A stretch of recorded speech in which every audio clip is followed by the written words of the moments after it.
प्रेमी भक्तजनों, श्री रामचरितमानस के छंद भाग 66 के अंतर्गत अयोध्या कांड के एक और मनोहारी हरिगीतिका छंद की सरल व्याख्या और उससे जुड़ी कथाओं का वर्णन कर रहा हूं। इसी हरिगीतिका छंद के साथ कलयुग के संपूर्ण पापों का विध्वंस करने वाले श्री रामचरितमानस का यह दूसरा सोपान यानी कि अयोध्या कांड संपन्न होगा।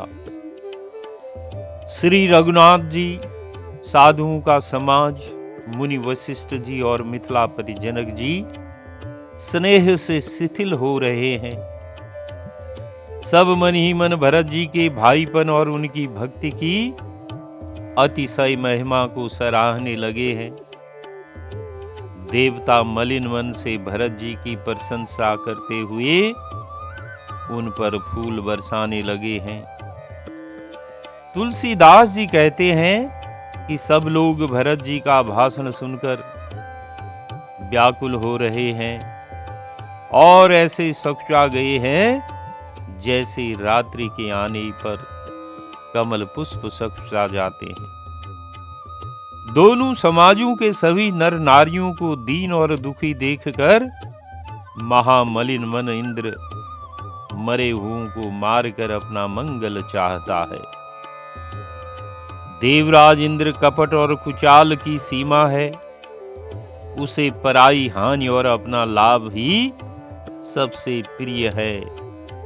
इंद्र की रीति कौवे के समान है। वह छली और मलिन है और कहीं किसी पर वह विश्वास नहीं करता है।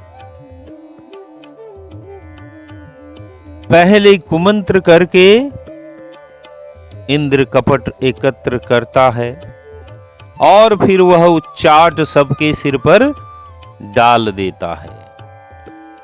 देव माया से सब लोग विशेष मोहित हो गए हैं, परंतु श्री राम जी के अतिशय प्रेम से उनका अधिक बिछोह न हुआ है। उच्चाटन और भय के वश मन स्थिर नहीं है। क्षण में वन की इच्छा होती है और क्षण में उन्हें घर अच्छा लगने लगता है। क्योंकि सभी लोग इंद्र की माया से मोहित हो रहे हैं। यहां पर इंद्र को कवि ने बड़े ही निंदित विशेषण दिए हैं और 7 निंदित विशेषण दिए हैं। कपट सीम, कुचाली सीम, पर अकाज प्रिय, अपना काज प्रिय, छली, मलिन और अविश्वासी। 7 क्रूर विशेषण देकर उसे कपट आदि महान निकृष्ट अवगुणों का समुद्र सूचित किया है। सीम का अर्थ होता है कि इससे बढ़कर कपटी कुचाली कोई दूसरा नहीं।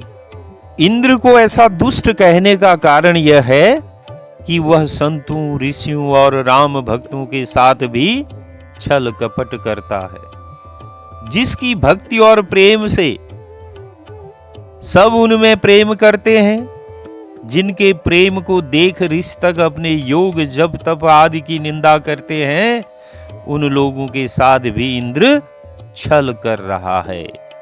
स्वयं स्वार्थ परायण है, छली है, इसी से सबको वैसा ही समझता है। मन की गति दुविधामय होने से प्रजा अति दुखी है। मानो नदी और समुद्र के संगम का जल है। संगम का जल कैसा होता है? जो सदा चंचल और डामाडोल होता है, कभी भी स्थिर नहीं रहता, कभी इधर जाता है तो कभी उधर जाता है। वैसे ही मन कभी वन छोड़ घर को और कभी रघुनाथ जी के साथ वन में रहने को चाहता है। अस्थिर चित्त होने से कहीं भी लोग संतोष नहीं पा रहे हैं। एक दूसरे से अपना मर्म कहने से भी सकुचा रहे हैं।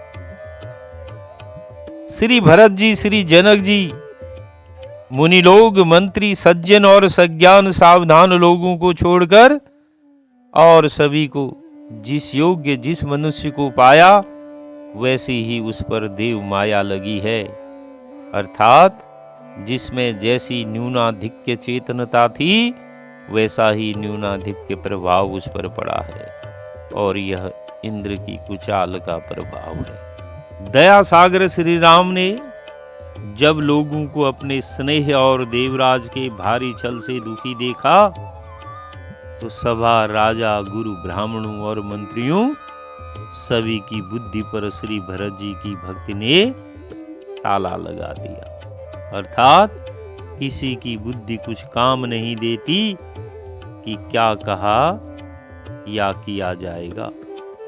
सब लोग लिखे हुए चित्र के समान श्री राम को देख रहे हैं और वचन सिखाए हुए के समान बोलते हुए सब सार रहे हैं। श्री भरत जी की प्रीति, नम्रता, विनय और बड़ाई सुनने में सुखदायक है, पर वर्णन करने में बड़ी कठिन है।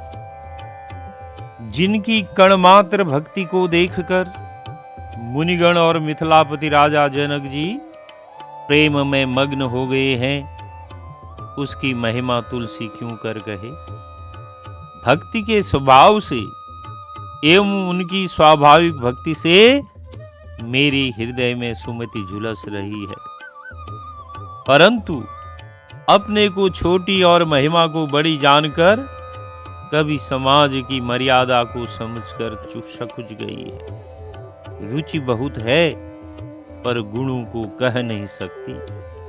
बुद्धि की गति बाल बचन की तरह हो रही है, अर्थात जैसे बालक कुछ कहना चाहता है पर वचनों द्वारा मन की बात वह कह नहीं सकता। भरत जी का निर्मल यश निर्मल चंद्रमा है और कवि की सुबुद्धि चकोरी है, जो भक्तों के हृदय रूपी निर्मल आकाश में उस चंद्रमा को उदित हुआ देखकर उसकी ओर टकटकी लगाए देखती ही रह गई है, तब उसका वर्णन कौन कैसे करे। जैसे इस चंद्रमा की 16 कलाएं होती हैं, वैसे ही यश चंद्र में 16 कलाएं हैं। कौन कौन सी? सौलभ्य, गांभीर्य, क्षमा, दया, करुणा, सौशील्य, उदारता, सौहार्द, चातुर्य, प्रीति, कृतज्ञता, ज्ञान, नीति, अनुराग, संतोष और शांति, ये 16 कलाएं बताई गई हैं। और बुद्धि उस यश में आसक्त है। भरत जी का स्वभाव का वर्णन वेदों के लिए भी सुगम नहीं है, अतः मेरी तुच्छ बुद्धि की चंचलता को कभी लोग क्षमा करें। भरत जी सद्भाव को कहते सुनते कौन मनुष्य श्री सीताराम जी के चरणों में अनुरक्त न हो जाएगा। भरत जी का स्मरण करने से जिसको श्री राम जी का प्रेम सुलभ न हुआ, उसके समान अभागा और कौन होगा। दयालु और सुजान श्री राम जी ने सभी की दशा देखकर और भक्त भरत जी की हृदय की स्थिति जानकर धर्म धुरंधर, धीर, नीति में चतुर, सत्य, स्नेहशील और सुख के समुद्र, नीति और प्रीति के पालन करने वाले रघुनाथ जी देश, काल, अवसर और समाज को देखकर ऐसे वचन बोले जो मानव वाणी के सर्वस्व ही थे, परिणाम में हितकारी थे और सुनने में चंद्रमा के रस अमृत सरीके थे। उन्होंने कहा, हे तात भरत, तुम धर्म की धुरी को धारण करने वाले हो, लोक और वेद दोनों के जानने वाले और प्रेम में प्रवीण हो। तब रामचंद्र जी आगे बोले, हे तात, कर्म से, वचन से और मन से निर्मल तुम्हारे समान केवल तुम ही हो। गुरुजनों के समाज में और ऐसे कुसमय में छोटे भाई के गुण किस तरह कहे जा सकते हैं। हे तात, तुम सूर्य कुल की रीति को, सत्य प्रतिज्ञ पिताजी की कीर्ति और प्रीति को, समय समाज और गुरुजनों की मर्यादा को तथा उदासीन मित्र और शत्रु सबके मन की बात को जानते हो। तुम्हारे सबके कर्मों का और अपने तथा मेरे परम हितकारी धर्म का पता है। यद्यपि मुझे तुम्हारा सब प्रकार से भरोसा है, तथापि मैं समय के अनुसार कुछ कहता हूं। हे तात, पिताजी के बिना हमारी बात केवल गुरुवंश की कृपा ने ही संभाल रखी है, नहीं तो हमारे समेत प्रजा, कुटुंब, परिवार सभी बर्बाद हो जाते। यदि बिना समय के सूर्य अस्त हो जाए तो कहो जगत में किसको क्लेश न होगा। हे तात, उसी प्रकार का उत्पाद विधाता ने पिता की असामयिक मृत्यु के द्वारा किया है, पर मुनि महाराज ने तथा मिथिलेश्वर ने हम सबको बचा लिया। राज्य का सब कार्य, लज्जा, प्रतिष्ठा, धर्म, पृथ्वी, धन, घर, इन सभी का पालन गुरुजी का प्रभाव करेगा और परिणाम शुभ होगा। गुरुजी का प्रसाद ही घर में और वन में समाज सहित तुम्हारा और हमारा रक्षक होगा। माता पिता, गुरु और स्वामी की आज्ञा का पालन समस्त धर्म रूपी पृथ्वी को धारण करने में शेष के समान है। हे तात, तुम वही करो और मुझसे भी कराओ तथा सूर्य कुल के रक्षक बनो। साधक के लिए यह एक ही आज्ञा पालन रूपी साधना संपूर्ण सिद्धियों की देने वाली कीर्तिमयी, सद्गतिमयी और ऐश्वर्यमयी त्रिवेणी है। इसे विचार कर भारी संकट सहकर भी प्रजा और परिवार को सुखी करो। हे भाई, मेरी विपत्ति सभी ने बांट ली है, परंतु तुमको तो अवधि यानी कि 14 वर्ष तक बड़ी कठिनाई है और सबसे अधिक दुख है। तुमको कोमल जानकर भी मैं कठोर कह रहा हूं। हे तात, बुरे समय में मेरे लिए यह कोई अनुचित बात नहीं है। वो अवसर में श्रेष्ठ भाई ही सहायक होते हैं। वज्र के आघात भी हाथ से ही रोके जाते।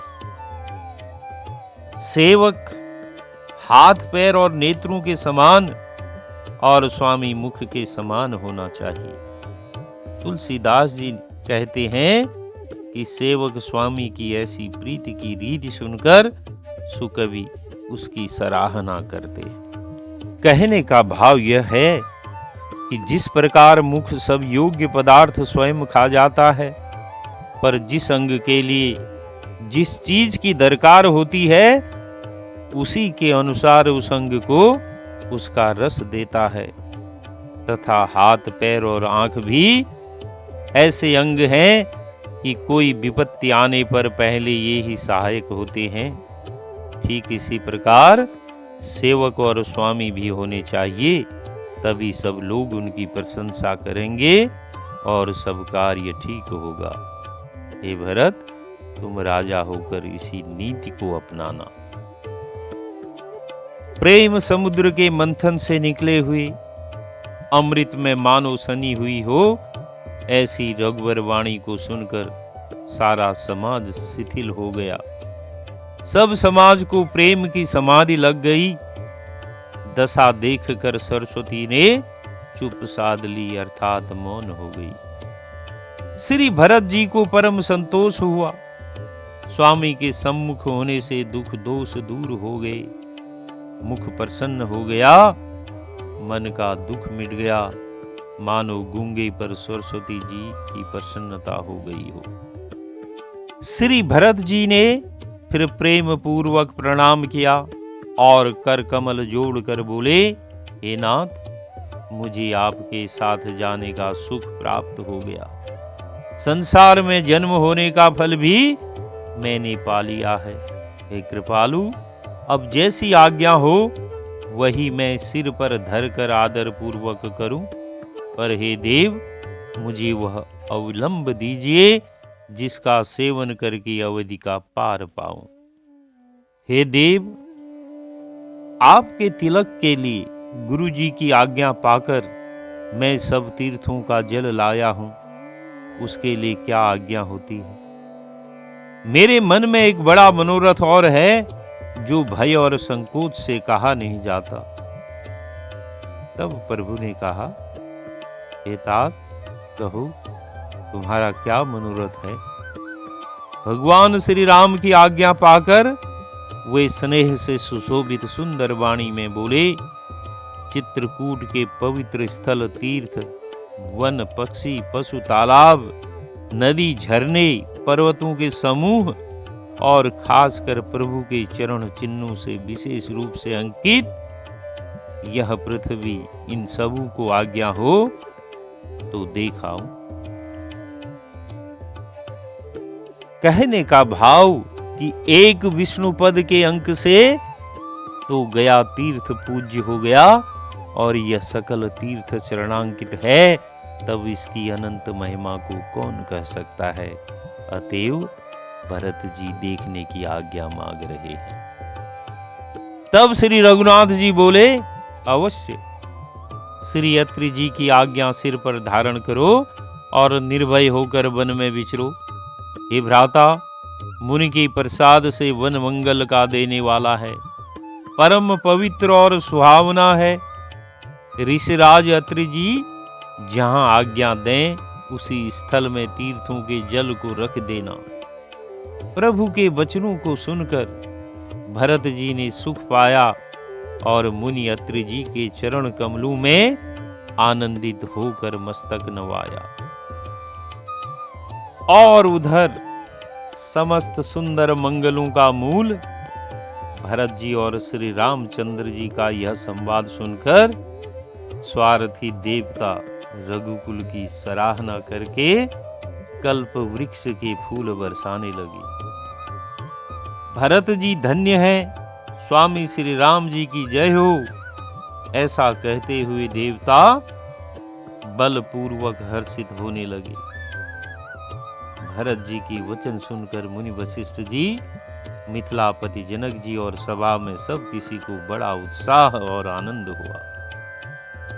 भरत जी और श्री रामचंद्र जी के गुण समूह की तथा प्रेम की विदेह राज जनक जी पुलकित होकर प्रशंसा कर रहे हैं। सेवक और स्वामी दोनों का सुंदर स्वभाव है, इनके नियम और प्रेम पवित्र को भी अत्यंत पवित्र करने वाले हैं।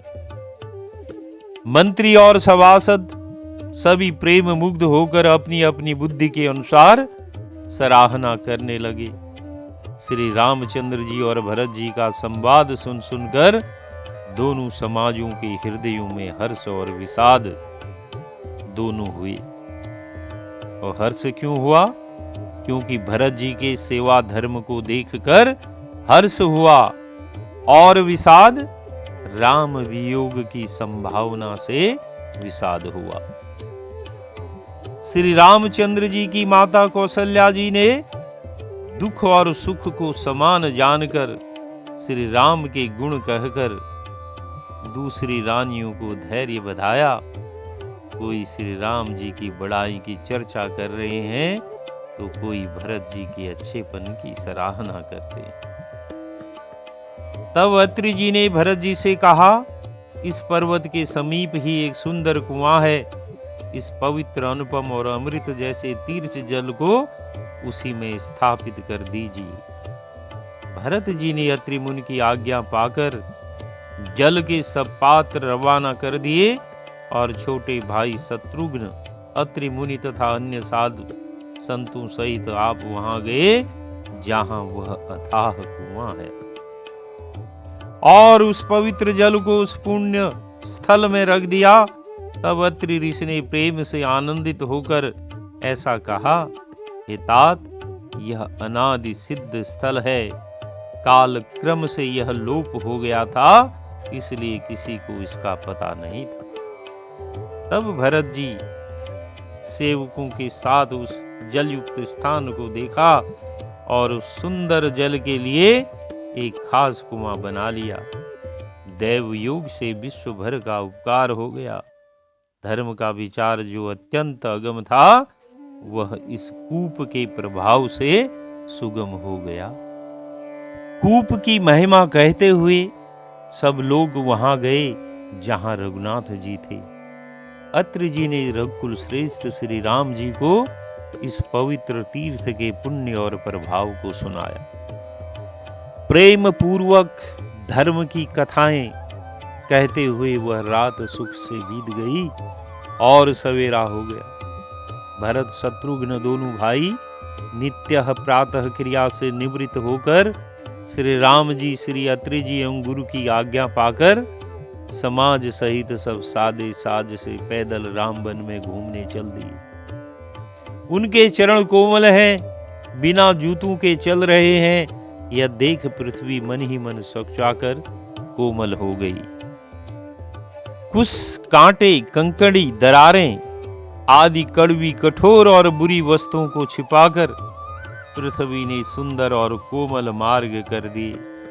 सुखों को साथ लिए सुखदायक शीतल मंद सुगंध हवा चलने लगी। रास्ते में देवता फूल बरसाकर, बादल छाया करके, वृक्ष फूल फल कर, तृण अपनी कोमलता से, मृग पशु देखकर और पक्षी सुंदर वाणी बोलकर सभी भरत जी को श्री रामचंद्र जी के प्यारे जानकर उसकी सेवा करने लगे हैं। जब एक साधारण मनुष्य को भी आलस्य से जम्भाई लेते समय राम कह देने से ही सब सिद्धियां सुलभ हो जाती हैं, तब श्री रामचंद्र के प्राण प्यारे भरत जी के लिए यह कोई बड़ी आश्चर्य की बात नहीं है। और वन में घूमते फिरते भरत जी कहीं स्नान करते हैं, कहीं प्रणाम करते हैं, कहीं मनोहर स्थानों के दर्शन करते हैं और कहीं मुनि अत्रि जी की आज्ञा पाकर बैठकर सीता जी सहित श्री राम लक्ष्मण दोनों भाइयों का स्मरण करते हैं। भरत जी ने 5 दिन में सब तीर्थ स्थानों के दर्शन कर लिए। भगवान विष्णु और महादेव जी का सुंदर यश कहते कहते वह 5वां दिन भी बीत गया और संध्या हो गई। अगले 6ठे दिन सवेरे स्नान करके भरत जी, ब्राह्मण, राजा जनक और सारा समाज आ जुटा। आज सबको विदा करने के लिए अच्छा दिन है, यह मन में जानकर भी कृपालु श्री राम जी कहने में सकुचा रहे। श्री रामचंद्र जी ने गुरु वशिष्ठ जी, राजा जनक जी, भरत जी और सारी सभा की ओर देखा, किंतु फिर सकचाकर वे पृथ्वी की ओर ताकने लगे। श्री रामचंद्र जी के समान संकोची स्वामी कोई और दूसरा नहीं होगा, यह वहां बैठे लोग सोचने लगे। सुजान भरत जी ने जब श्री रामचंद्र जी का यह रूप देखा तो प्रेम पूर्वक उठकर धीरज धारण कर दंडवत करके हाथ जोड़कर कहने लगे, हे नाथ, आपने मेरी सभी रुचियां रखी, मेरे लिए सब लोगों ने संताप सहा और आपने भी बहुत प्रकार से दुख पाया। अब स्वामी मुझे आज्ञा दें, मैं जाकर 14 वर्ष तक अवध का सेवन करूं। हे दीन दयालु, जिस उपाय से यह दास फिर चरणों का दर्शन करे, हे कृपालु, अवधि भर के लिए मुझे वही शिक्षा दीजिए। दीन बंधु और परम चतुर श्री राम जी भाई भरत जी के दीन और छल रहित वचन सुनकर देश, काल और अवसर के अनुकूल वचन बोले। हे तात, तुम्हारी, मेरी, परिवार की, घर की और वन की सारी चिंता गुरु वशिष्ठ जी और महाराज जनक जी को है। हमारे सिर पर जब गुरु जी, मुनि विश्वामित्र जी और मिथिलापति जनक जी हैं, तब तक हमें और तुम्हें स्वप्न में भी क्लेश नहीं है। गुरु, पिता, माता और स्वामी की शिक्षा का पालन करने से कुमार्ग पर भी चलने से पैर गड्ढे में नहीं पड़ता, अर्थात पतन नहीं होता। ऐसा विचार कर सब सोच छोड़कर अवध जाकर अवधि भर उसका पालन करो। श्री रामचंद्र जी आगे कहते हैं कि मुखिया मुख के समान होना चाहिए, जो खाने पीने को तो अकेला खाता है, परंतु विवेक पूर्वक सब अंगों का पालन पोषण करता है। राज धर्म का सर्वस्व सार भी इतना ही है, जैसे मन के भीतर मनोरथ छिपा रहता है। श्री रघुनाथ जी ने भाई भरत को बहुत प्रकार से समझाया, परंतु कोई अवलंबन पाए बिना उनके मन में संतोष नहीं हुआ और न उनका मन ही शांत हुआ। इधर तो भरत जी का शील प्रेम और उधर गुरुजनों मंत्रियों तथा समाज की उपस्थिति, यह देखकर श्री रघुनाथ जी संकोच तथा स्नेह के विशेष वशीभूत हो गए, अर्थात भरत जी के प्रेम वश उन्हें पामुरी देना चाहते हैं, किंतु साथ ही गुरु आदि का संकोच भी होता है। आखिर भरत जी के प्रेम वश प्रभु श्री रामचंद्र जी ने कृपा कर खड़ाऊं दे दी और भरत जी ने आदर पूर्वक सिर पर धारण कर लिया। करुणा निधान श्री रामचंद्र जी के दोनों खड़ाऊं प्रजा के प्राणों की रक्षा के लिए मानो दो पहरेदार हैं। भरत जी के प्रेम रूपी रत्न के लिए मानो डिब्बा है और जीव के साधन के लिए मानो राम नाम के दो अक्षर हैं। रघुकुल की रक्षा के लिए दो किवाड़ हैं, कुशल श्रेष्ठ कर्म करने के लिए दो हाथ की भांति सहायक हैं और सेवा रूपी श्रेष्ठ धर्म के सुजाने के लिए दो निर्मल नेत्र के समान हैं। भरत जी इस अवलंब के मिल जाने से परम आनंदित हैं। उन्हें ऐसा ही सुख हुआ जैसा श्री सीता राम जी के रहने से होता। भरत जी ने प्रणाम करके विदा मांगी, तब श्री रामचंद्र जी ने उन्हें हृदय से लगा लिया। इधर कुटिल इंद्र ने बुरा मौका पाकर लोगों का उच्चाटन कर दिया। वह कुचाल भी सबके लिए हितकर हो गई। अवधि की आशा के समान ही वह जीवन के लिए संजीवनी होगी। नहीं तो उच्चाटन न होता तो लक्ष्मण जी, सीता जी और श्री रामचंद्र जी के वियोग रूपी बुरे रोग से सब लोग घबरा कर हाय हाय करके मर ही जाते। श्री राम जी की कृपा ने सारी उलझन सुधार दी। देवताओं की सेना जो लूटने आई थी वही गुणदायक और रक्षक बन गई। श्री राम जी भुजाओं में भरकर भाई भरत से मिल रहे हैं। श्री राम जी के प्रेम का वह रस कहते नहीं बनता। तन मन और वचन तीनों में प्रेम उमड़ पड़ा है। धीरज की धुरी को धारण करने वाले श्री रघुनाथ जी ने भी धीरज त्याग दिया। वे कमल सदृश नेत्रों से प्रेमाश्रुओं का जल बहाने लगे हैं। उनकी यह दशा देखकर देवताओं का समाज भी दुखी हो रहा है। मुनिगण गुरु वशिष्ठ जी और जनक जी सरे के धीर धुरंधर, जो अपने मनु को ज्ञान रूपी अग्नि में सोने के समान कस चुके थे, जिनको ब्रह्मा जी ने निर्लेप ही रचा और जो जगत रूपी जल में कमल के पत्ते की तरह ही जगत में रहते हुए जगत से अनासक्त पैदा हुए, वे भी श्री राम जी और भरत जी के उपमा रहित अपार प्रेम को देखकर वैराग्य और विवेक सहित तन मन वचन से उस प्रेम में मग्न हो गए। सेवक और मंत्री भरत जी का रुख पाकर सब अपने अपने काम में जा लगे। यह सुनकर दोनों समाजों में दारुण दुख छा गया और वे चलने की तैयारियां करने लगे। प्रभु के चरण कमलों की वंदना करके तथा श्री राम जी की आज्ञा को सिर पर रखकर भरत शत्रुघ्न दोनों भाई चले। मुनि तपस्वी और वन देवता सबका बार बार सम्मान करके उनकी विनती की। फिर लक्ष्मण जी को क्रमशः भेंट कर तथा प्रणाम करके और सीता जी के चरणों की धूलि को सिर पर धारण करके और समस्त मंगलों के मूल आशीर्वाद सुनकर वे प्रेम सहित चले। छोटे भाई लक्ष्मण जी समेत श्री राम जी ने राजा जनक जी को सिर नवाकर उनकी बहुत प्रकार से विनती और बड़ाई की और कहा, हे देव, दयावश आपने बहुत दुख पाया। आप समाज सहित वन में आए, अब आशीर्वाद देकर नगर को पधारिए। यह सुन राजा जनक जी ने धीरज धरकर गमन किया।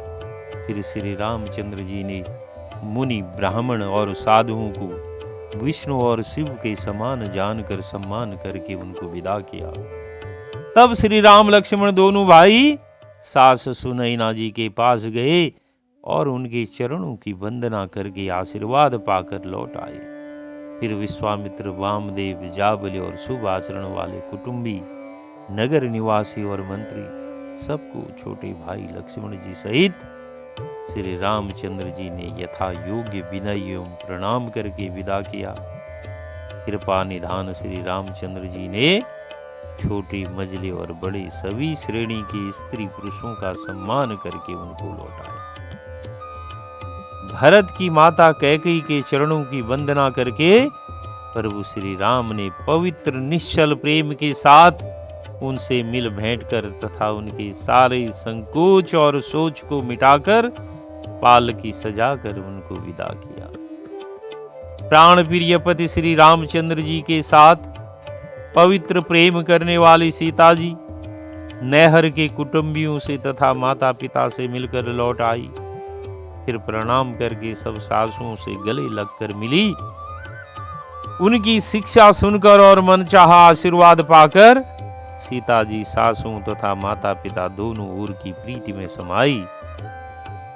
तब श्री रघुनाथ जी ने सुंदर पालकियां मंगवाई और सब माताओं को आश्वासन देकर उन पर चढ़ाया। दोनों भाइयों ने माताओं से समान प्रेम से बार बार मिलजुल कर उनको पहुंचाया। भरत जी और राजा जनक जी के दलों ने घोड़े, हाथी और अनेकों तरह की सवारियां सजाकर प्रस्थान किया। गुरु वशिष्ठ जी और गुरु पत्नी अरुंधति जी के चरणों की वंदना करके सीता जी और लक्ष्मण जी सहित प्रभु श्री राम हर्ष और विषाद के साथ लौटकर पर्णकुटी आ गए हैं। फिर सम्मान करके निषाद राज को विदा करते हैं। वह चला तो सही, किंतु उसके हृदय में विरह का बड़ा भारी विषाद था। फिर राम जी ने कोल, किरात, भील आदि वनवासी लोगों को लौटाया। वे सब जोहार जोहार कर वापस लौट गए। प्रभु श्री राम जी, सीता जी और लक्ष्मण जी बड़ की छाया में बैठकर प्रियजनों एवं परिवार के वियोग से दुखी हो रहे हैं। भरत जी के स्नेह स्वभाव और सुंदर वाणी को बखान बखान कर वे प्रिय पत्नी सीता जी और छोटे भाई लक्ष्मण जी से कहने लगे। श्री रघुनाथ जी की दशा देखकर देवताओं ने उन पर फूल बरसाकर अपनी घर घर की दशा कही। प्रभु श्री रामचंद्र जी ने उन्हें प्रणाम कर आश्वासन दिया। तब वे प्रसन्न होकर चले। मन में जरा सा भी डर न रहा। मुनि ब्राह्मण गुरु वशिष्ठ जी, भरत जी और राजा जनक जी, सारा समाज श्री रामचंद्र के प्रेम में विह्वल है। प्रभु के गुण समूह का मन में स्मरण करते हुए सब लोग मार्ग में चुपचाप चले जा रहे हैं। पहले दिन सब लोग यमुना जी उतरकर पार हुए। वह दिन बिना भोजन के ही बीत गया।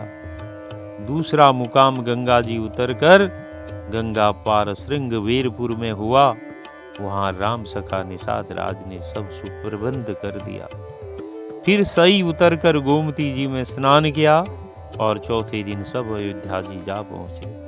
जनक जी 4 दिन अयोध्या जी में रहे और राजकाज एवं सब काज सामान को संभालकर तथा मंत्री गुरुजी तथा भरत जी को राज्य सौंपकर सारा साज सामान ठीक करके तिरहुत को चले। नगर के स्त्री पुरुष गुरु जी की शिक्षा मानकर श्री राम जी की राजधानी अयोध्या जी में सुखपूर्वक रहने लगे। सब लोग श्री रामचंद्र जी के दर्शन के लिए नियम और उपवास करने लगे। वे भूषण और भोग सुखों को छोड़ छाड़ कर अवध की आशा पर जी रहे हैं। विश्वास ही उस आकाश में ध्रुव तारा है। 14 वर्ष की अवधि का ध्यान पूर्णिमा के समान है और स्वामी श्री राम जी की सूरति यानी कि स्मृति आकाश गंगा सरीखी प्रकाशित है। राम प्रेम ही अचल और कलंक रहित चंद्रमा है। वह अपने समाज सहित नित्य सुंदर सुशोभित है। भरत जी नित्य प्रति प्रभु की पादुकाओं का पूजन करते हैं। हृदय में प्रेम समाता नहीं है। पादुकाओं से आज्ञा मांग मांग कर वे बहुत प्रकार राजकाज करते हैं। शरीर पुलकित है, हृदय में श्री सीता जी राम जी हैं। जीव राम नाम जप रही है, नेत्रों में प्रेम का जल भरा है। लक्ष्मण जी, श्री राम जी और सीता जी तो वन में बसते हैं, परंतु भरत जी घर ही में रहकर तप के द्वारा शरीर को कस रहे हैं। दोनों ओर की स्थिति समझकर सब लोग कहते हैं कि भरत जी सब प्रकार से सराहने योग्य हैं। उनकी व्रत और नियमों को सुनकर साधु संत भी सकुचा जाते हैं और उनकी स्थिति देखकर मुनिराज भी लज्जित होते हैं। भरत जी का परम पवित्र आचरण मधुर, सुंदर और आनंद मंगलों का करने वाला है। कलयुग के कठिन पापों और क्लेशों को हरने वाला है। महामोह रूपी रात्रि को नष्ट करने के लिए यह सूर्य के समान है। पाप समूह रूपी हाथी के लिए सिंह है। सारे संतापों के दल का नाश करने वाला है। भक्तों को आनंद देने वाला और भव के भार संसार के दुख का भंजन करने वाला तथा श्री राम प्रेम रूपी चंद्रमा का अमृत है। तुलसीदास जी ने इसी भाव का सुंदर वर्णन इस हर गीति का छंद में किया है। आइए इसका गायन करते हैं। सिया राम प्रेम पीयूष पूरन, होत जनम न भरत को। मुनि मन अगम जम नियम समदम, विषम व्रत आचरत को। दुखदाह दारिद दंभ दूषण, सुजस मिस अपहरत को। कलिकाल तुलसी से सठनी हठी, राम सन्मुख करत को। सिय राम प्रेम पीयूष पूरन, होत जन्म न भरत को। तुलसीदास जी कहते हैं कि श्री सीता राम जी के प्रेम रूपी अमृत से परिपूर्ण भरत जी का जन्म यदि न होता तो मुनि मन अगम जम नियम सम दम विषम व्रत आचरत को। तो मुनियों के मन को भी अगम यम नियम सम दम आदि कठिन व्रतों का आचरण कौन करता, अर्थात कोई नहीं करता। भाव यह है कि मुनि के मन में जितना आना कठिन है, अर्थात उनके मन में कदापि ऐसे कठिन नियमों का विचार भी नहीं आ सकता। फिर भला शरीर से उन नियमों का पालन कौन कर सकता है? वह तो अत्यंत दुर्गम है, लेकिन इन्होंने कर दिखाया। अतः इनके अवलंब से मुनीश्वर ऐसे नियमों के पालन का साहस कर सकेंगे। दुख दाह दारिद दंभ दूषण, सुजस मिस अपहरत को। दुख, संताप यानी जलन, दारिद्र्य, दंभ और दूषण को अपने सुयश के बहाने कौन हरण करता, अर्थात कोई नहीं करता। कलिकाल तुलसी से सठनी हठी, राम सन्मुख करत को। तुलसीदास जी कहते हैं कि कलिकाल में यानी कि इस कलयुग में ऐसे सठों को कौन हठपूर्वक श्री राम जी के सम्मुख करता। कैसे सठों को? तुलसीदास जी खुद अपने बारे में कह रहे हैं। कलिकाल का भाव यह है कि कलि में जप, योग, वैराग्य केवल कथन मात्र हैं, इन्हें कोई कर नहीं सकता। प्रभु की शरण होना यही निवाह सकता है। कलि में प्रपत्ति की ही विधानता दिखाई और इसी को एकमात्र उपाय बताया है। इस प्रकार तुलसीदास जी आगे कहते हैं और एक आशीर्वाद देते हैं कि जो कोई श्री भरत जी के चरित्र को नियम से आदर पूर्वक सुनेंगे, उनको श्री सीताराम जी के चरणों में प्रेम अवश्य होगा और अवश्य ही संसार के विषय रस से वैराग्य भी होगा। तो बोली सियावर रामचंद्र की जय।